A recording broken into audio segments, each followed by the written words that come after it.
Hi everyone, welcome back to Pine Hollow Auto Diagnostics. Today we have a 2014 Honda Civic in the shop, 60,000 miles. Customer complaint is poor acceleration. That's interesting, right? She took it to a couple of shops, and a transmission shop told her their transmission fluid was leaking out, and they said it was more than just an axle seal, that something was wrong and possibly the transmission itself.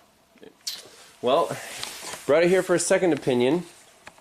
I have the wheels off, and looking underneath, we definitely have a pretty substantial leak. You can see it already dripped on the floor. This is a CVT unit, and the leak is coming. You can see this is all wet. It's coming from this driver's side axle seal. Okay. So maybe just a bad seal, but only 60,000 miles. What is going on? Taking a closer look, someone has already been here. For example, this bolt right here does not look original. It looks different than the one below it. The axle nut is also kind of goofy, not staked in. The axle itself, if you look, well, it looks a little rusty, and the boot is about to split open. And comparing to the passenger side, everything looks stock and untouched. The axle nut hasn't been touched. The axle itself is clean. It has a sticker on it. The boot itself looks very fresh and new, or at least not cracked like the other side. So the OEM boots should last a lot longer than these aftermarket rubber boots that just tend to crack in every 5 years or so, unfortunately.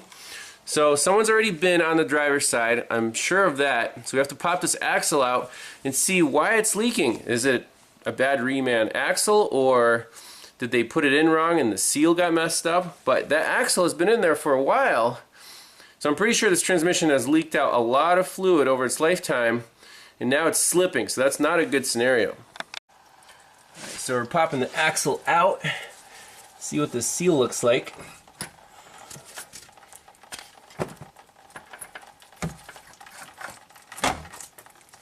Bingo.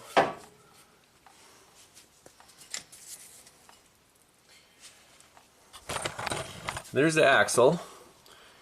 We can inspect the sealing surface, but as you can see, the seal is definitely compromised because the little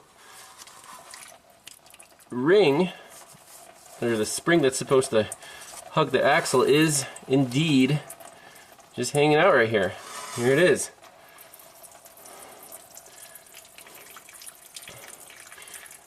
So what we need to do is replace that seal, and then refill this CVT with the proper amount of fluid. So let's look up the procedure to do that and get this car back on the road.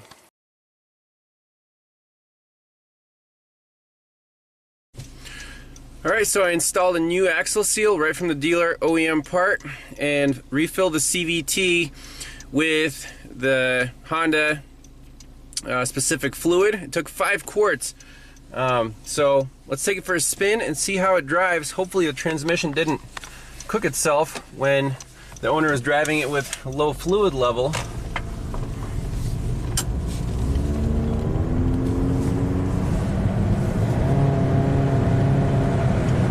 It goes. Not bad.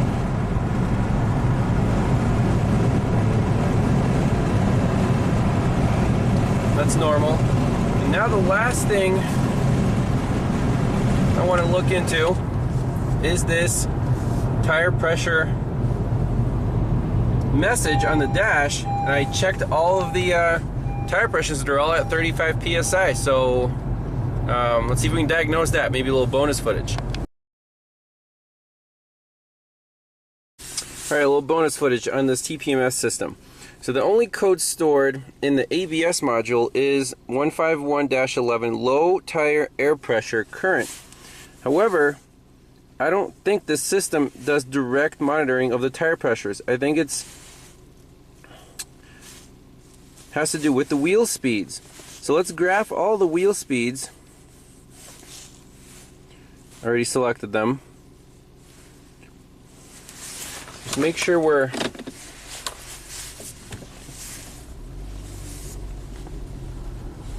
all equal here. Yes, and they are. Okay. So nothing wrong with our sensors. Okay, we got all data pulled up. Here's the procedure to calibrate the TPMS system. Again, this is based on the wheel speeds. There are no sensors installed in the tires themselves. So,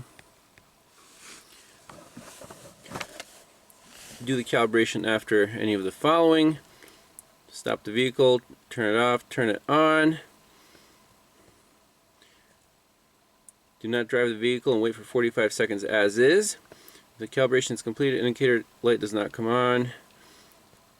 The calibration check process gets interrupted. Da, da, da, da. Here we go. Here's the process. Ignition on.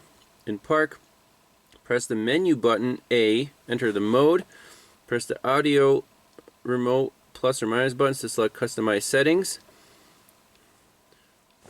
Press the remote to select TPMS calibration. Okay, so here we go. Key on. Menu.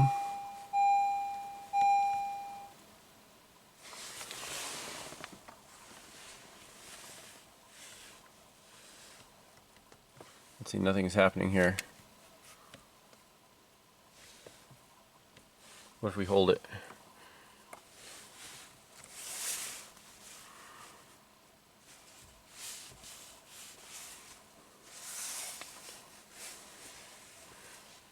Check tire pressure.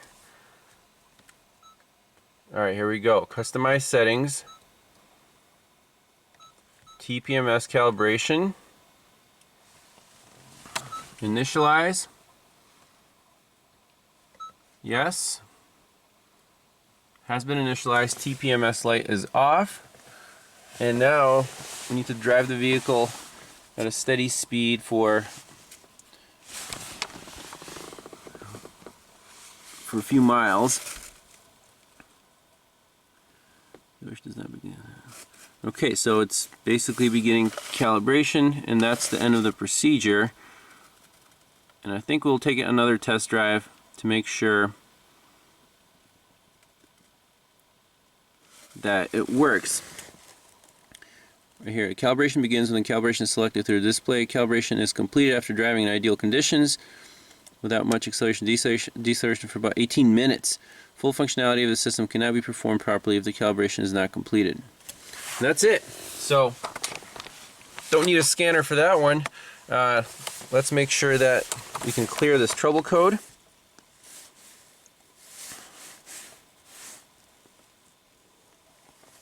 Okay, read fault code. No trouble codes, so we just need to drive it. And that's it. So, thanks a lot for watching. We'll see you on the next one. Bye-bye.